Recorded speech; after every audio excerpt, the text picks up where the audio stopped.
브라질 탑뉴스 미디어 듣는 뉴스를 시작합니다. 한인회 이사회 개최, 짙은 안개 여전해. 현장 르포. 브라질 한인회가 여전히 안개 속을 헤매고 있다. 4월 19일 오후 6시 30분 봉해지로에 위치한 한 식당에서 이사회 모임을 가졌다. 6시 55분 시작된 이사회는 제적 총 31명으로 구성되었으나 이날 행사가 겹쳐 불참한 7명의 이사에게 위임을 얻었다며 회의 결정에 따르겠다는 입장도 전했다.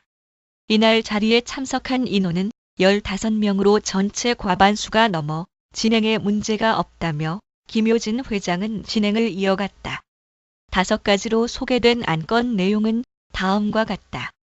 이날 안건으로 첫째, 한인회의 안정화 및 합법화를 위한 조직 변형으로 운영하는 방안과 사업 계획을 내놓았다. 둘째, 2018년도에 대한 수입과 지출 예산안을 2017년도와 대비해 소개했다. 셋째, 1.4분기 결산안을 보고했다. 넷째, 정관 개정에 대한 내용을 구정관 비교 내용을 설명했다. 다섯째, 재산 관리에 대한 대책에 대해 마지막 안건을 내놓았다. 이번 한인회 이사회를 두고 엇갈린 반응은 여전했다. 안건 상정을 두고 정관에 의한 이사회를 거치는 과정에 있어서는 바람직하다는 긍정적인 반응을 얻었으나 중요한 안건인 만큼 미리 내용을 숙지할 수 있도록 공개하고 그 내용에 대한 의견을 각 이사들이 충분히 이해한 후 결정을 지어야 하는 것이 옳았다는 의견이 높았다.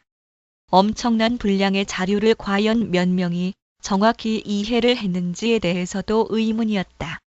통계 자료에 대한 검증도 없고 결산 내용 표기에도 이해하지 못할 숫자 놀이에 불과하다고 지적됐다. 또한 정관을 통째로 바꾸는 일을 고작 몇 명과 현 운영직을 맡은 자들이 결정에 제시하는 경우를 두고 경솔한 진행이 아니냐는 우려를 나타냈다.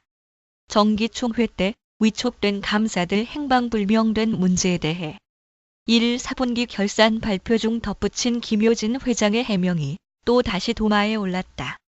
감사 없는 결산을 발표한 후 총회 전까지 감사를 구하겠다고 짧게 언급했다. 뽑아놓은 감사들은 다 어디로 갔는가라는 물음표가 모두의 표정을 의아하게 만들었다. 그런데도 지금까지 이렇다 할 설명도 알림도 없는 한인회의 운영이 일반 동호회 운영만도 못한 것 아니냐는 의견이 나왔다. 또한 이날 이사회 모임임에도 불구하고 서기도 없이 회의 내용을 어떻게 남길 것인지 답답하다는 부분도 지적을 피하지 못했다. 그런데 이 지적은 벌써 정기총회 때도 지적이 된 바 있어 사무직의 업무 문제를 거론하기도 했다. 김효진 회장이 겪는 장애들, 그것을 우회하려는 또 다른 장애들에 대해 한인회는 지난 임시총회를 정족수 부족으로 2번이나 무산한 가운데 이사회를 열어 급하게 우회하려는 모습이 역력하다는 평가를 얻고 있다. 이날 가장 주요 내용의 골자를 본다면 재산 관리의 내용으로 지금 직면한 재정 위기론을 들고 있다. 이날 한인회에서 발표된 재무 상태를 볼 때 현재 자산 금액은 총 488만 4,726회알 85센트이며 부채 금액이 30만 1,315회알 83센트로 보고했다. 덧붙여 히아쇼, 그란지 유원지는 빼앗길 상황에 처해 있다고 심각성을 언급하기도 했다. 김효진 회장은 무엇보다 우선적으로 해결해야 할 내용으로 정관 개정을 통해 한인회 자산을 처분해 채무의 손실을 해결하는 것이 급무인 것이다. 그런 가운데 고문단의 거부권이 유일한 난항이며 그 문제를 우회하기 위한 김효진 회장의 노력에도 불구하고 정족수의 부족이 큰 걸림돌이 되었다. 그러다 보니 이사회를 거쳐 고문단의 동의를 얻고자 한다는 분석이 강하다. 장애 문제에 발단이 된 고문단의 결정권을 두고 이사회에서 결정을 내린 후 고문단을 거치는 절차보다 고문단이 거부권을 행사하는 정관 부분이 있으니 고문단에서 먼저 결정을 내리는 것이 순서에 맞지 않느냐고 질문하자 박태순 고문은 거부권이 있다라는 정관의 문장 뜻은 사실과 다르다. 그렇기에 이사회에서 결정을 먼저 내리면 경험을 가진 고문들이 다시 결정을 내릴 수 있다라는 이해 못할 답변으로 대신했다. 그러자 다시 한번 거부권이 없다라는 답변인가라고 재차 확인하자 크게 벗어나지 않은 답변을 하면서 정관의 내용이 잘못되었다고 말해 모두를 당황케 했다. 이어 거부권이 없다라고 규정해도 되겠냐는 질문에 그렇다고 말해 앞으로 고문단의 결정에 관심이 주목된다. 서주일 전 회장 임기 당시 한인 회관을 매매하고자 제안하자 몇몇 고문들의 거부권 행사로 오늘의 일부 채무가 늘어나게 된 점을 상기하게 된다. 박태순 고문은 차후 식사 자리에서 당시 고문들의 사인을 고문 중 한 사람이 조작한 사건으로 인해 결렬된 것이며 그동안 밝혀지지 않은 내용이라며 폭탄급 발언을 하기도 했다. 그러면서 박태순 고문은 이제는 한인회 정상화를 위해 매각을 해야 한다는 입장이고 밝혔다. 무조건 동의와 재창. 이제는 좀 더 신중해야 할 필요의 지적에 대해 결과적으로 통과는 되었다. 그러나 문제는 이날 이사회에 맞지 않는 진행 방향으로 반발이 제기되기도 했지만 무작정 동의와 재창이 결국 이사회의 안건을 모두 통과시키는 모양새가 되었다. 엄청난 분량의 내용을 한번 읽어 내려간 후 김효진 회장이 동의를 요구하자 생각할 겨를도 없이 바로 통과를 동조한 참석자들의 태도에 대해서도 날카롭게 지적했다. 한병돈 체육회장과 김봉갑 현 한인회 이사를 제외하고는 좋은 게 좋은 것이라는 듯이 너그러운 합의가 과연 괜찮은가라고 일부 참석자들은 고개를 저었다.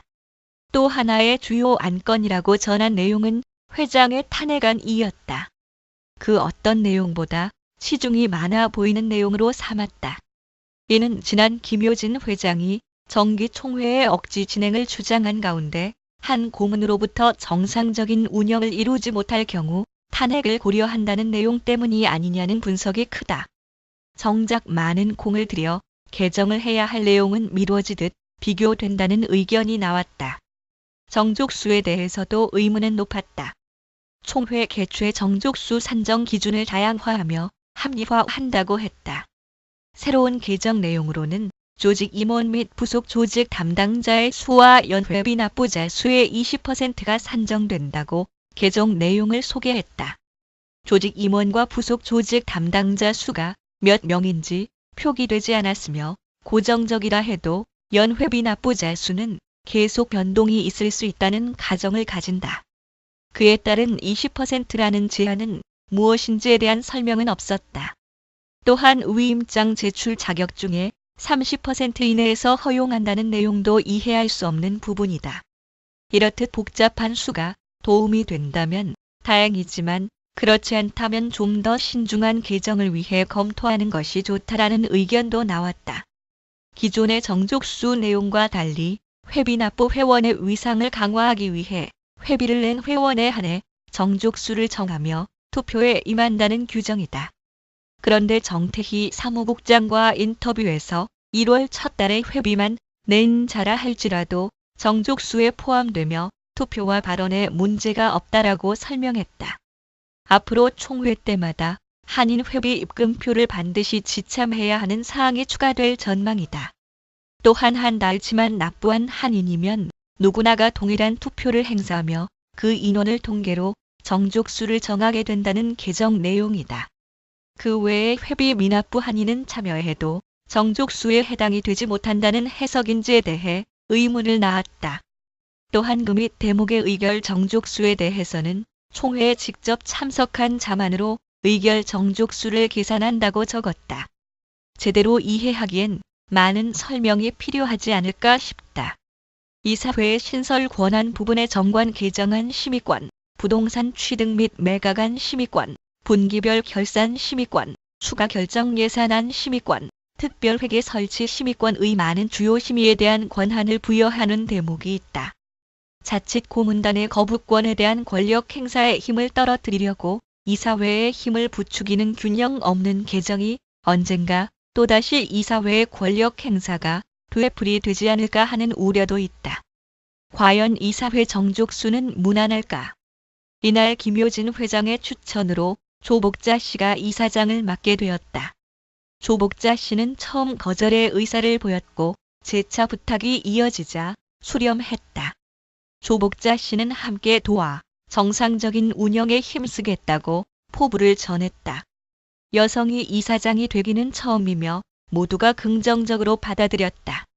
이날 5권의 안건 자료가 모두 통과되었다.